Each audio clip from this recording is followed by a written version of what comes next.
Villain పాత్రలతో కెరీర్ను ప్రారంభించి హీరో అయిన కథానాయకులు చాలామంది ఉన్నారు. కానీ జగపతిబాబు సినీ జీవితం మాత్రం అందుకు భిన్నంగా సాగింది. కథానాయకుడిగా సుదీర్ఘ కాలం పాటు కొనసాగిన ఆయన ఆ తర్వాత ప్రతి నాయకుడిగా సెకండ్ ఇన్నింగ్స్ను ప్రారంభించారు. తన పందాకు భిన్నమైన నటనతో విలనిజానికి కొత్త అర్థాన్ని తీసుకొచ్చారు.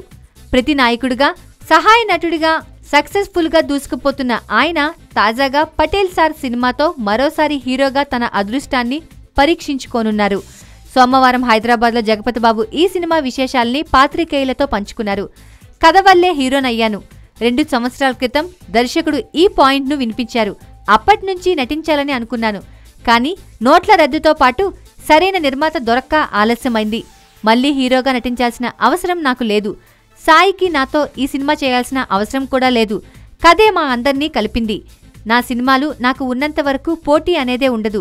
అవకాశాలు లేనప్పుడు పోటీగా ఫీలవుతాను. కొత్త తరహా పాత్రలు నన్ను వెతుక్కుంటూ వస్తున్నాయి కాబట్టి ఆ భయం లేదు. నా జీవితంలో ఎదురైన ఆటుపోట్లు ఎత్తుపల్లాలను దీనిలో ఆవిష్కృతం చేస్తున్నాను.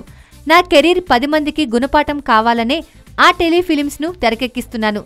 నా లైఫ్లో జరిగిన వాస్తవాలని 90% వరకు అందులో చూపించబోతున్నాను. మిగతా వాళ్ళ జీవితాలని గురించి ఆలోచించి 10% నిజాలను వెల్లడించడం లేదు.